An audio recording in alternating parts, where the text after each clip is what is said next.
It is one of the great rivers of North America, rising in the last reaches of a shrinking New England wilderness, rolling forth to form an international border with New Brunswick.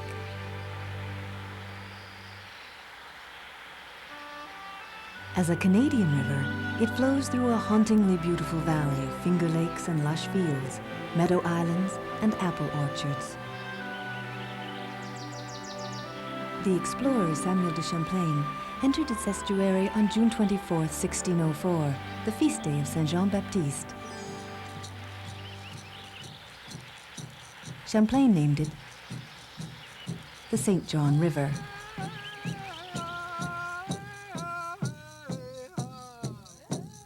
But the people who lived on the Great River had already given it a name.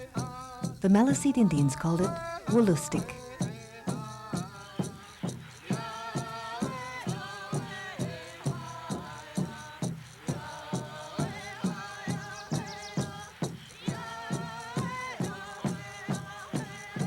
Nobody remembers when we came here, but we remember everything. The secrets of the moose and the muskrat, the fiddlehead ferns in the moist stream beds, the trees which shelter us, the bark which makes our vessels. Isitanamuk is a respected spokesman for the Maliseet people. This river flows in a certain direction. This river provides life to all things around it. That's its original purpose. You know? Our original purpose is to live with that, to live with it, not to live against it, not to live it in a way of life that goes against the original life plan of the Creator, but to live with the life plan. When we do that, we get many blessings, we get life. So when we offer our prayers and we offer our songs, we are telling Wolustick how much we appreciate it, and that we stand with the river. You know, we're going to do everything in our power to ensure that this river will live, because it means that our children and our children's children, to many generations ahead of us, will live. They'll remember what it means to be Wolustick.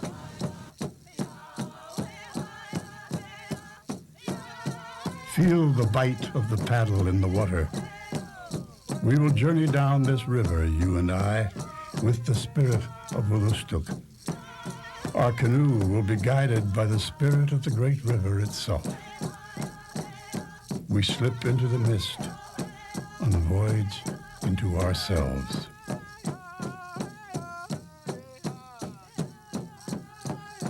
Wolustick is more than the river. Wolustick is all the life which grows from the river and returns to the river. Like life itself, the great river is a gift to cherish.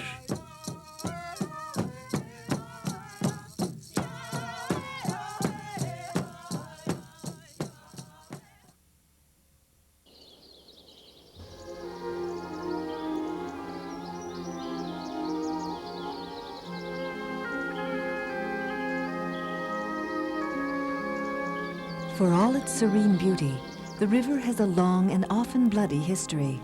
Indian versus European, French versus English, American versus British. After Champlain, French adventurers and fur traders roamed this river country, often fighting one another for control.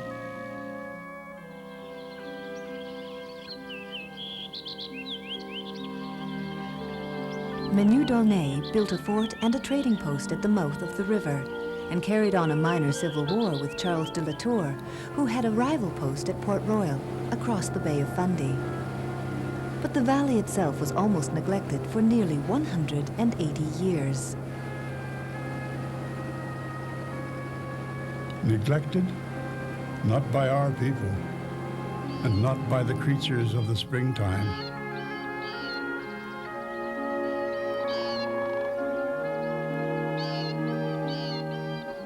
The blue jays, butterflies, the young eagle,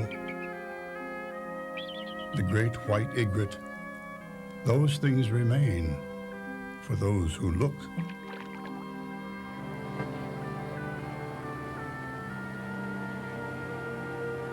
Nearly 2 centuries after Champlain, only a few French families lived in this valley. But in 1783, 14,000 settlers from the United States moved in, refugees who had chosen the losing side in the War of Independence.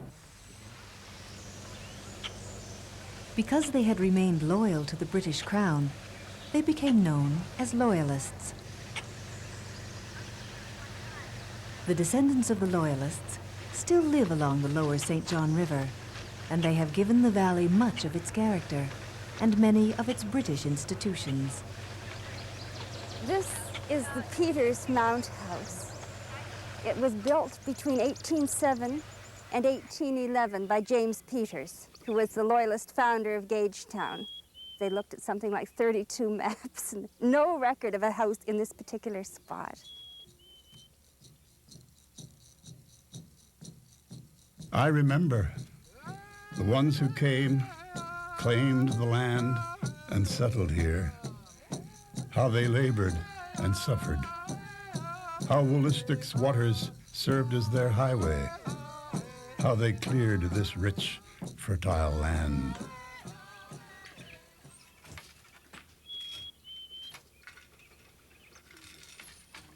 This may be the oldest building in New Brunswick, built as an English trading post in 1761.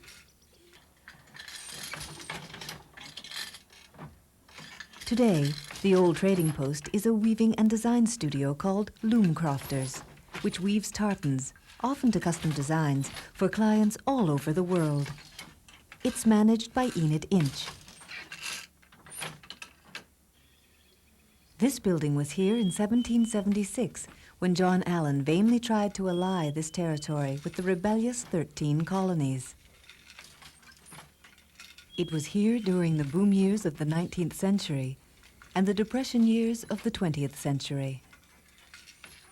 In its long history, it has been used as a storehouse and a granary, and it has been riddled with holes. Most of those holes, however, were made not by bullets, but by woodpeckers. Yes, we have two bullet holes. One came through the side wall and hit the wall and gouged the hole. And then there was one obviously came through a window and went through another wall out through a closet into the stairway. I think there was quite a lot of shooting going on in those days. I don't think life was ever peaceful. Time flows onward, ceaseless as the river itself. New things become old things. Wolastoq flows around them, bears them onward, absorbs them. Ferries like this one were invented in 1903 by Captain Billy Pitt at Gondola Point on the Kennebecasis River, a tributary of the St. John. Billy Pitt's very first experimental ferry pulled itself across the river on a cable tied between 2 trees. The system worked, and the cable ferries have crisscrossed the St. John waterways ever since. These brief, sweet voyages cost the traveler nothing. Since the cable is just barely underwater at the ferry's bow and stern, other river traffic gives the ferries a wide berth.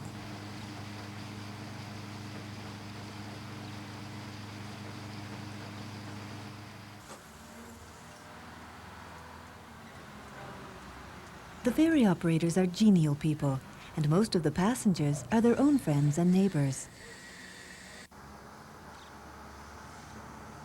One operator has even mounted birdhouses on the ferry's deckhouse so that he can have the pleasure of watching swallows come and go and raise their young. And the swallows seem perfectly happy with their unorthodox floating home. I remember Captain Billy Pitt. I liked his spirit.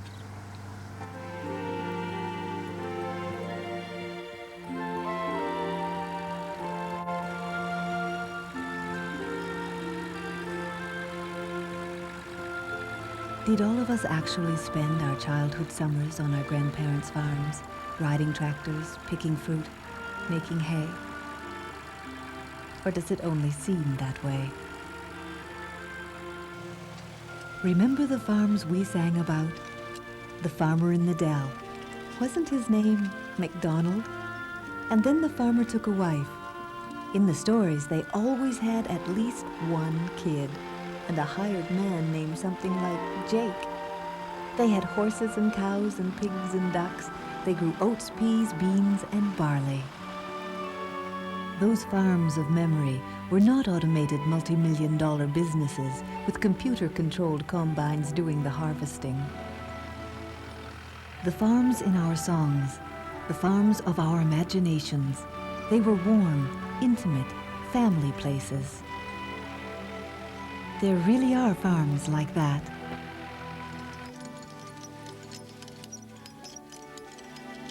Yes, times have changed from the early days, and things are different now.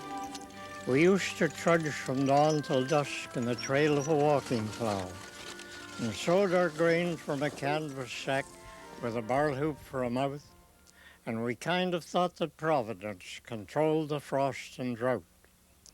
And in the harvest time we always neighbored forth and back, and never thought of threshing till the grain was in the stack, and hauled our wood in the winter time and smoked beside the fire, and felt our lot was everything that reason could desire.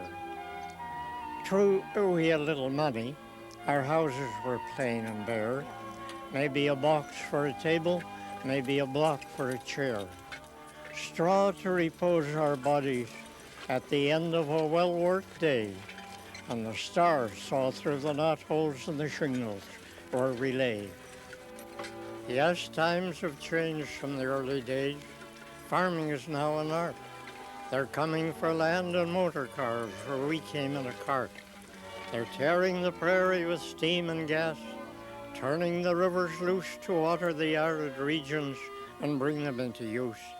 They're binding the earth with railway lines, netting the world with wires, leaving the mail of our corner posts, pampering our desires.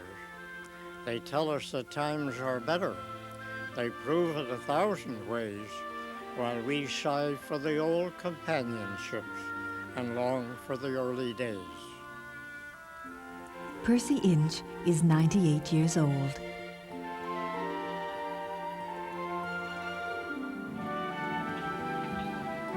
Farming in the St. John Valley is not just a nostalgic memory. The valley still supports an active, productive farming community.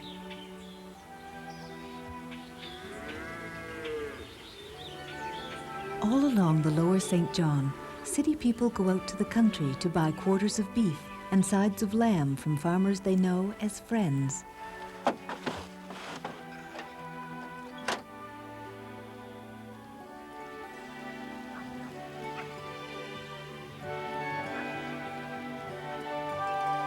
Visitors and residents can even go out into the fields to pick ripe berries in the heat of the summer.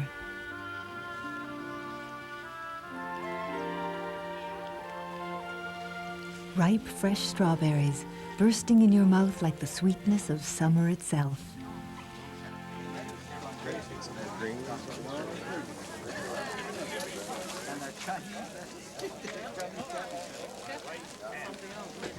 Good morning, Angus. How are you? The farm produce appears at open-air markets in the valley towns and villages. Everyone goes to the market, townspeople and tourists, farmers and professors, fishermen and artisans. The Saturday morning trip to the market is a sociable ritual and a place to buy wholesome food, fresh flowers, gifts and crafts and snacks. The market may be a long way from the sea, but one vendor even sells lobsters. Fresh cooked Bay Funday lobster, $5.25 a pound, just cooked up last night. Fresh frozen scallops, $5 a pound, 1 pound per bag. Good variety of lobster from £1.25 to 3.5 pounds. Dad, can I touch one? Help anybody here?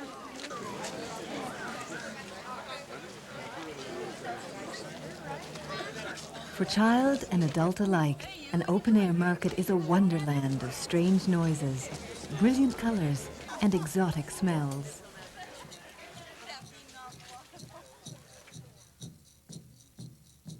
On the river at daybreak, paddling softly while Woollistic dreams.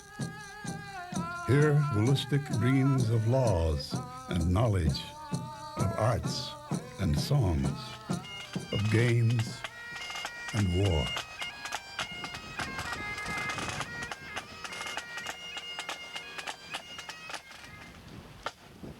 Remember the Loyalists? Canada has been an independent country for more than a century, but the lower St. John Valley remembers. Guard! Order! Arm! Even today, no part of Canada gives more honor to British traditions like the changing of the guard.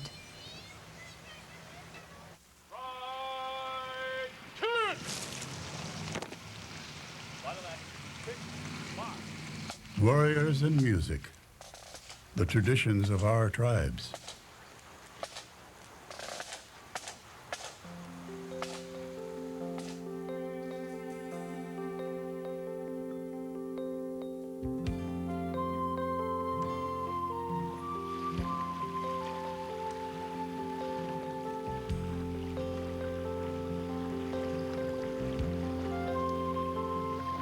Fredericton, New Brunswick's capital at the head of navigation on the lower river.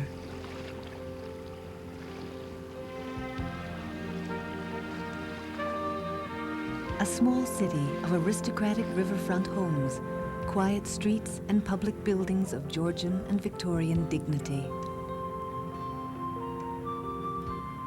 The King's College building, opened in 1829, is the oldest actively used university building in Canada. It's now part of the University of New Brunswick.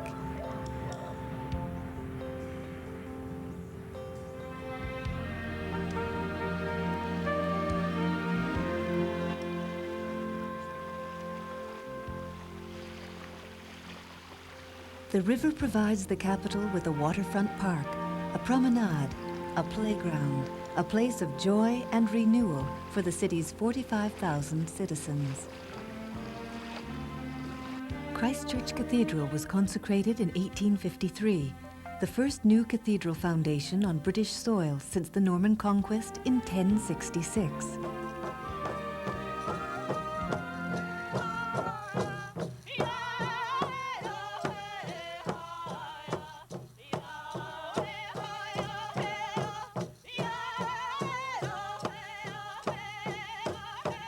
All the river's people have worshipped here. The Maliseet, the French, the British, the Canadians.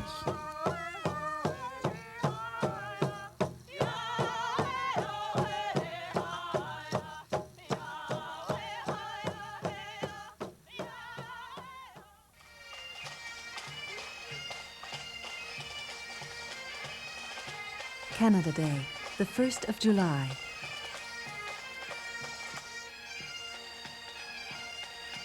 I remember very well the winter of 1946.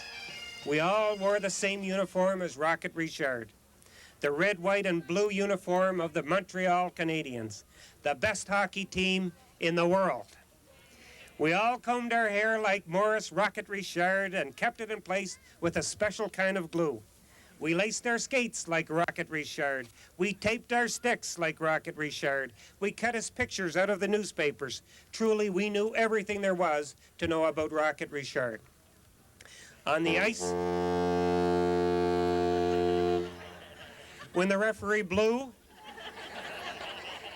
his whistle, Everyone takes part in the Canada Day celebrations, even the Premier of New Brunswick. one side against 5 Morris Rocket Richards on the other side, all throwing themselves at the puck. Fredericton was the home of Canada's first major group of poets. It is still a centre of science and scholarship, art and literature. This gallery is one of many gifts bestowed on the capital city by the British newspaper baron Lord Beaverbrook, who was a native of New Brunswick. Its most famous works are by Salvador Dali and Cornelius Krieghoff. Aside from their great value as art, Krieghoff's works give a fascinating view of the daily lives of early European settlers in Canada.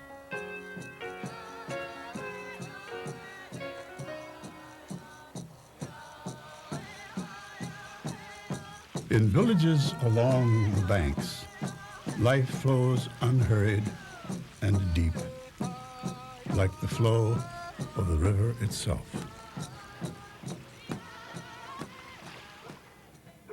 Main Street on a summer evening. The street ambles along the shore, the quiet domain of rural commerce.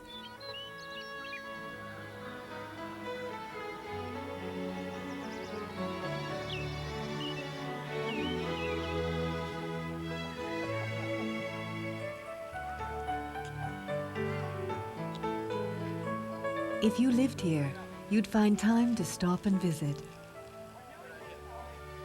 You'd accept a cup of tea.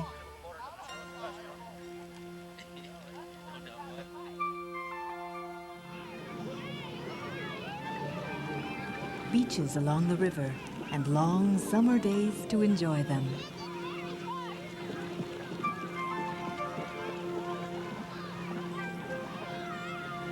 Fresh breezes and the smell of pine trees and new-mown hay.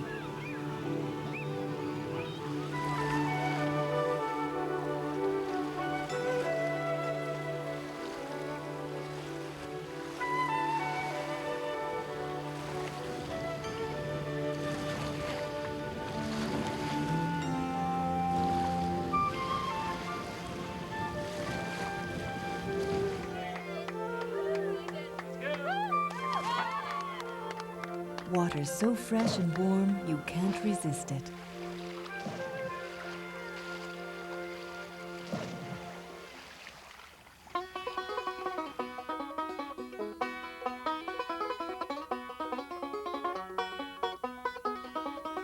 The Lower St. John River was once a great highway of commerce, a route for coal and lumber, furs and farm produce. There were great log drives on the river and paddle wheelers carrying passengers and freight far into the interior of the country.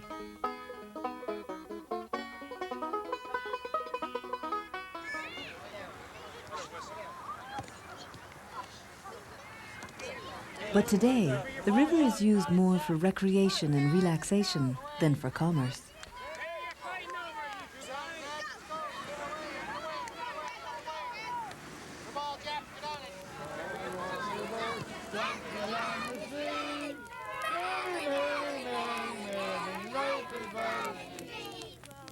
And there were always fires on the beaches where the people gathered for food and pleasure.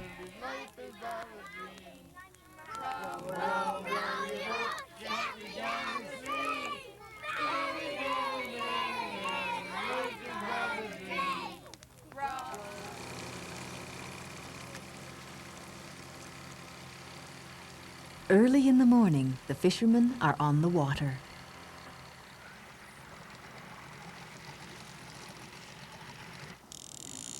The Atlantic salmon is one of the greatest of game fish and one of the finest of delicacies.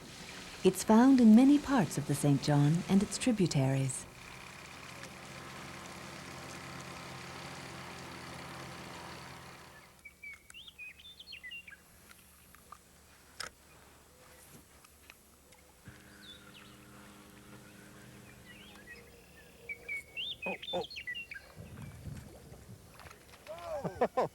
The smallmouth bass isn't native to the St. John.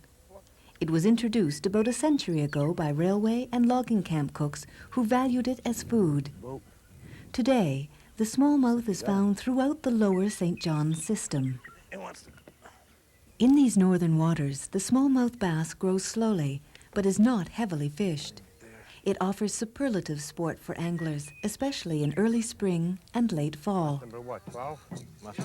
Anyway. Willistic feeds the people today as it always did. The nets come up heavy with squirming silver treasure.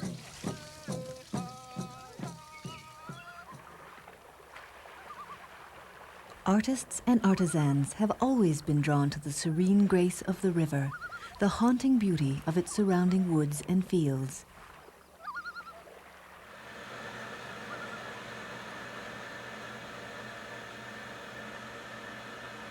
Noted New Brunswick potter Alan Crimmins. I guess I originally began making pottery as a hobby. It was really something to do when I came home from work, and it was a great way of relieving tension. It very quickly developed into a full-time business, and Sarah and I have been doing this for about 20 years. But we've always operated a studio somewhere along the river. Always been so that we could see the river and so that we could use the river.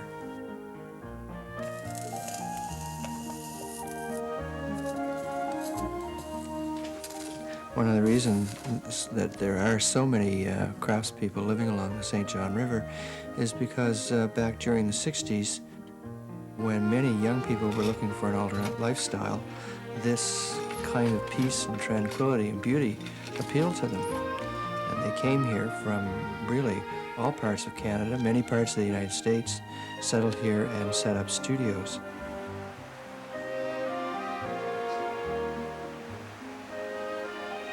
In a world of mass production and anonymous consumer goods, the old values of workmanship, elegance, and permanence still animate the finest crafts producers.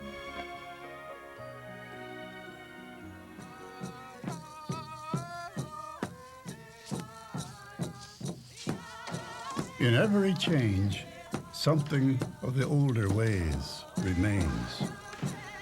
Living traditions bend and grow, like a reed or a tree.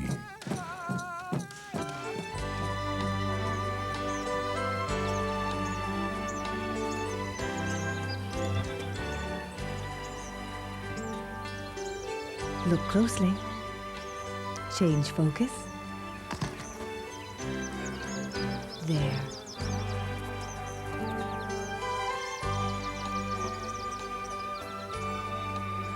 An endless dance of color, shape, shadow, and movement. One of the great photographers grew up in this exuberant world of meadow, marsh, and water. He still makes his home here and gives week-long seminars in the St. John River Valley every summer. Freeman Patterson. Take a look. I like that.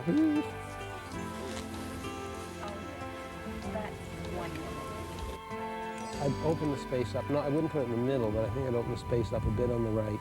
The reason being is that every time a shape gets closer to the edge, it merely exerts a more extreme pull.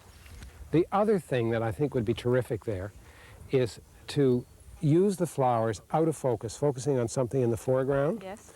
And see how they cascade down like that, sort of from the upper right down to, and see if there's not, if you can get that out of focus color, wide open. Bringing your eye down. Bringing your eye down, but acting as a backdrop for something that plays opposite or across it in the foreground. Yeah. Okay. I'll try that. Now you're wide open on that, are you? I hope so. No, you're not. You're at the other end.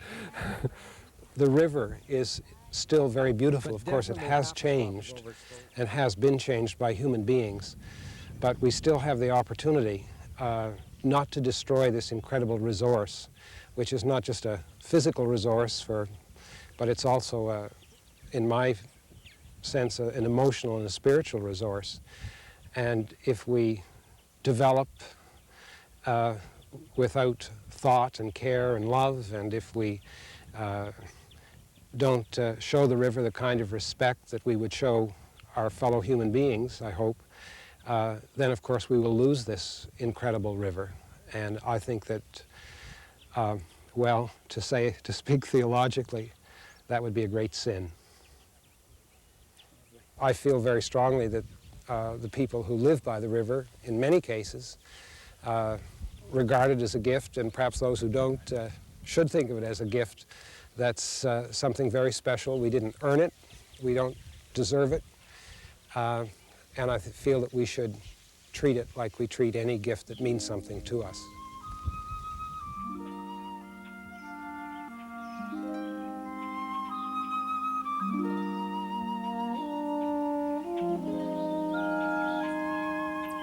In its quiet moods, the river evokes a deep serenity.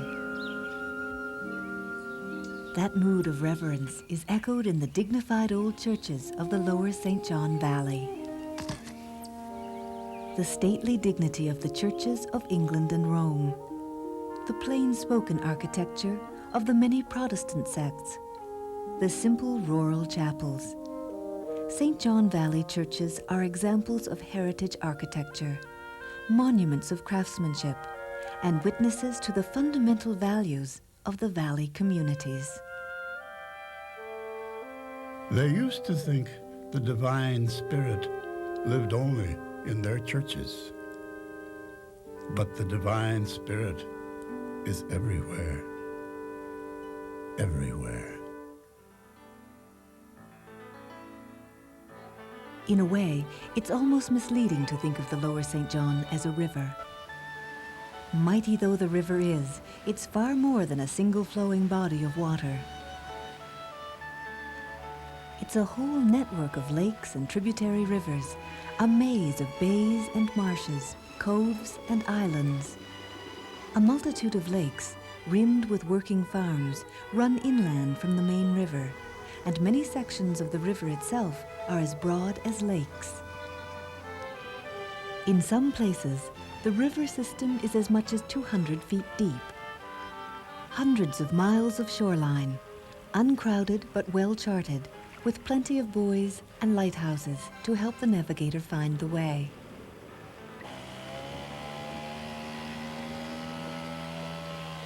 Small, sheltered waterways beckon like side roads.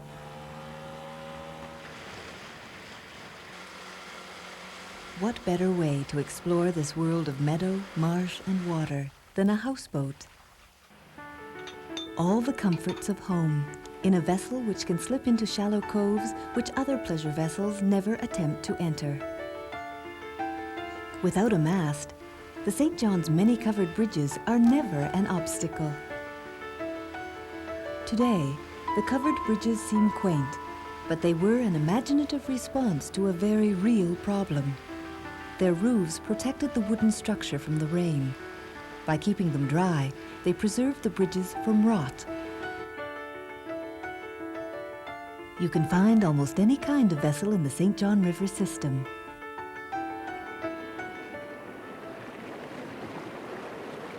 Sailors who cruise from the main channels up the Jemseg River will find a body of water large enough to trick a Newfoundland Jack schooner into believing it's still on the open sea. Grand Lake is the largest lake in New Brunswick, and it's part of the St. John system. It's big enough, and sometimes rough enough, to deserve the respect of even this salty old vessel.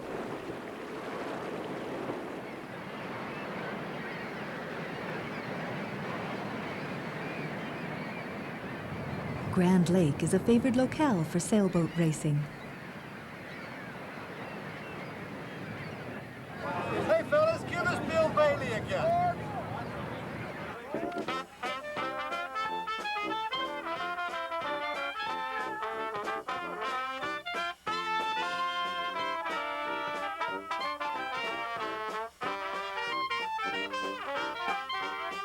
Few visiting yachtsmen brave the fogs and 20-foot tides of the Bay of Fundy to reach the mouth of the St. John.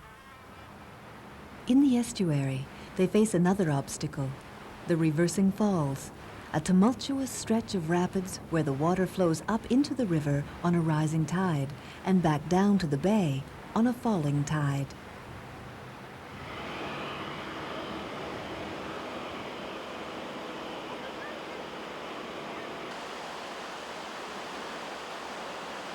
Local sportsmen utilize the phenomenon for their own brand of boating adventure.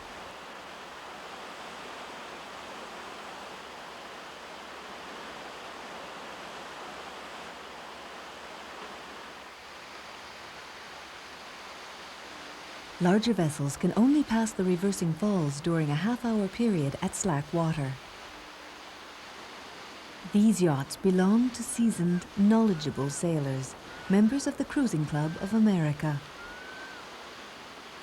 All members of the Cruising Club have substantial experience in offshore sailing.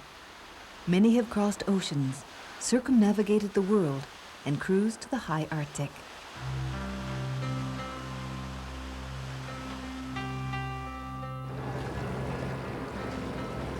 Each summer, several dozen boats join for an East Coast summer cruise, and they consider the lower St. John River to be one of the finest cruising areas anywhere.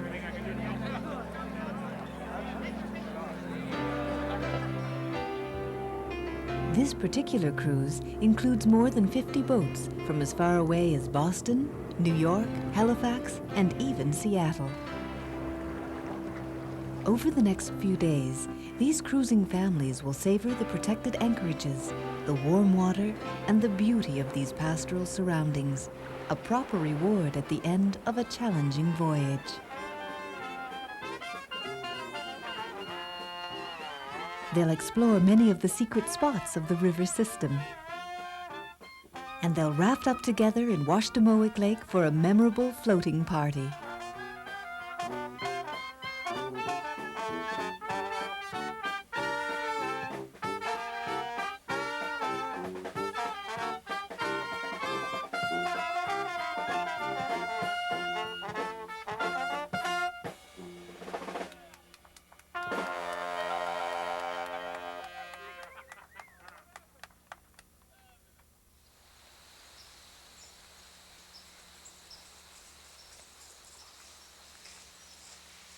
The racing growth of exultant summer slows, ripens, transforms itself into harvest.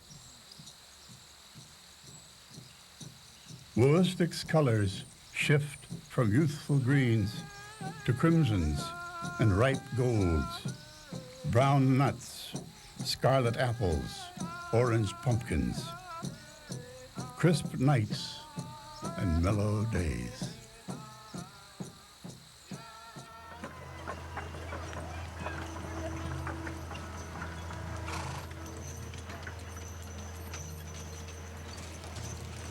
Once a year, sometime after haying, but generally before the frost is on the pumpkin, the market towns hold their annual fairs. It's a time to show off the year's achievements, the biggest squash, the best preserves, the noblest workhorse.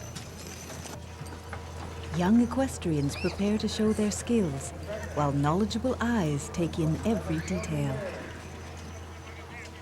Prize teams of horses, sparkling with silver decorations, parade in a stately circle around a pair of judges.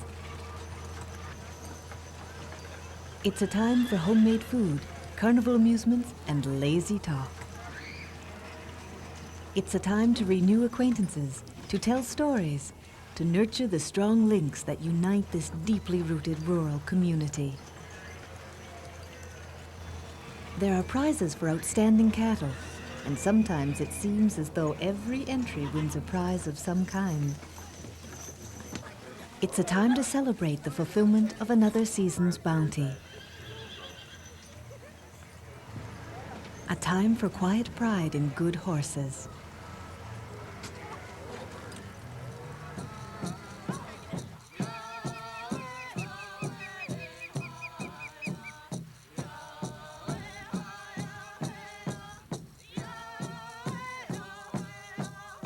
The osprey soars high above the glowing woodlands, scanning the water for the telltale flash of a careless fish.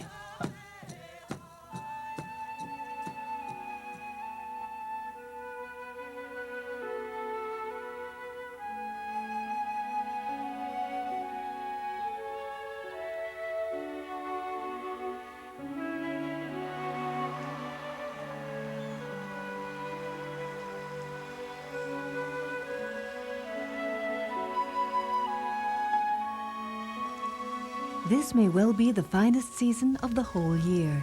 The sun is warm, but the breeze is cool. a perfect combination for outdoor exertion. The glory of the autumn forest makes this season particularly special for climbers, hikers, and cyclists.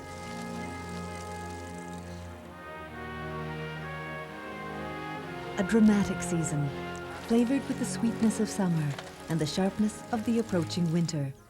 A season for lingering pleasures and earnest preparations. Is there an ancient impulse which drives people outdoors in the fall? To pick apples from the drooping branches of the valley orchards? Is it some genetic memory which makes it so satisfying to split and stack a winter's firewood? Or is it just plain good to be outside? In the fall, there's a depth to the landscape, a clarity to the air, which makes this season a perpetual revelation. A single leaf is a fluorescent miracle you can hold in your hand. But from a peak or a crag, you can see forever.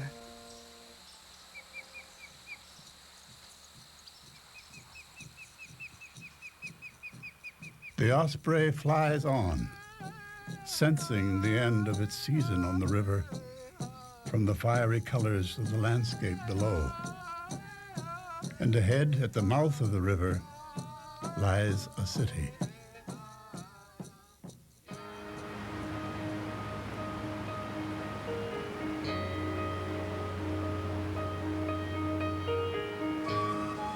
In 1783, the Loyalists landed here, where the lower St. John River meets the Bay of Fundy. And to this day, the Loyalist heritage strongly marks the city of St. John, the only city in Canada incorporated by royal charter. St. John quickly became an important center of trade, shipbuilding, and manufacturing. Within 40 years, the fleet of ships registered here had made St. John the 5th greatest seaport in the world.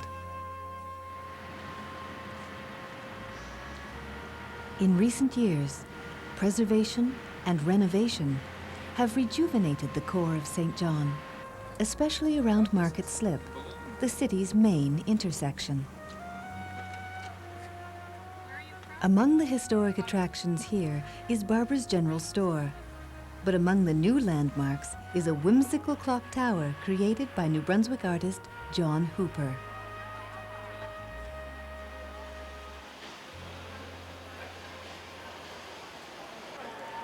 The Old City Market covers a whole downtown block. It was built in 1876 by shipwrights, and it has the structure of an inverted wooden ship with hand-hewn timbers, wooden pegs, and intricate joinery. It's now a provincial historic site. But the Old City Market is still a working market too, open 6 days a week, all year long. That's just what I want. How many pounds? 15 pounds. Great, I'll take it. Vendors here sell everything from live lobsters and fresh fish to local cheeses and maple syrup.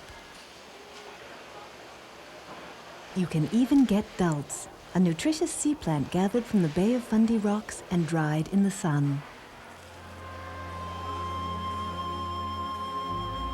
Yet for all its salty atmosphere and nautical history, St. John is a river town too, the ultimate river town, the gateway through which the lower St. John Valley reaches the markets of the world.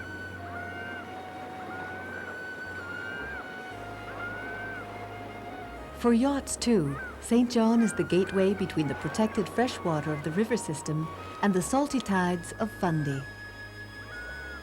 And here, on a fine autumn day, the sometimes violent waters of Fundy are as placid as a sleeping child.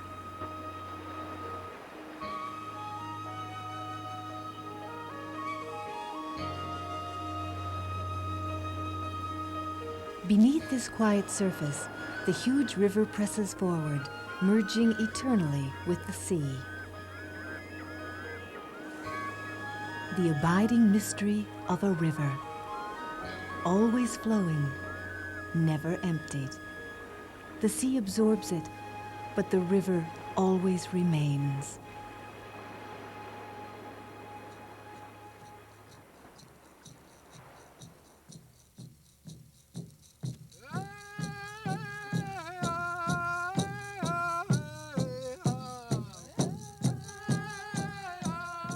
Woollistic's blood runs slowly.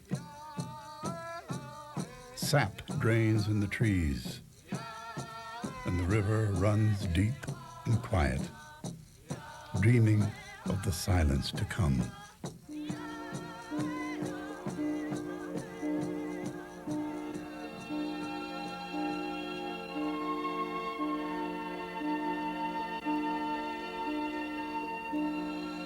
The nights are sharp with frost, and the days blaze with color.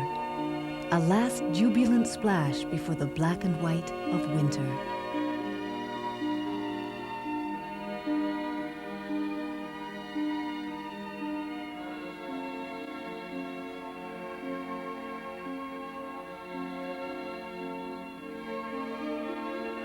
There's a sweetness, like the taste of an October apple, in the last weekend cruise of the season.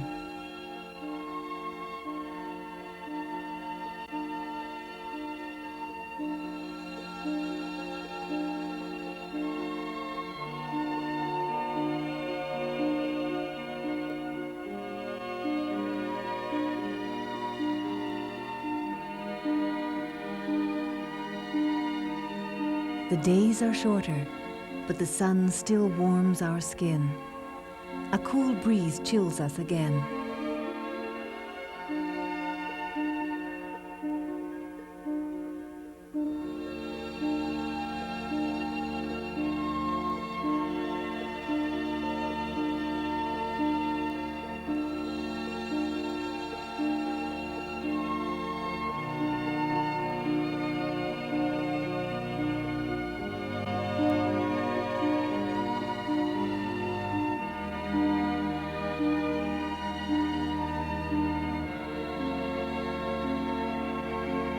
Leaves on the water, drifting and turning, falling like early snowflakes.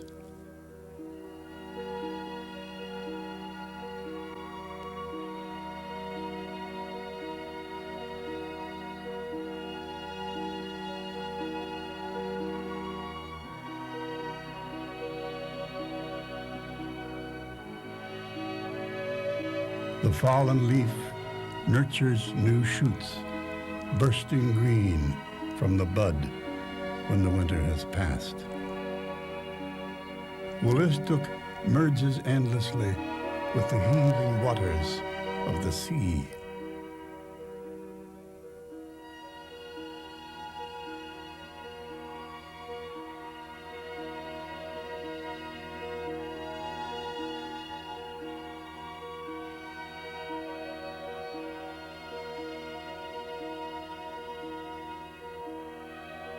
We flow into Woollistic. All flow into Woollistic.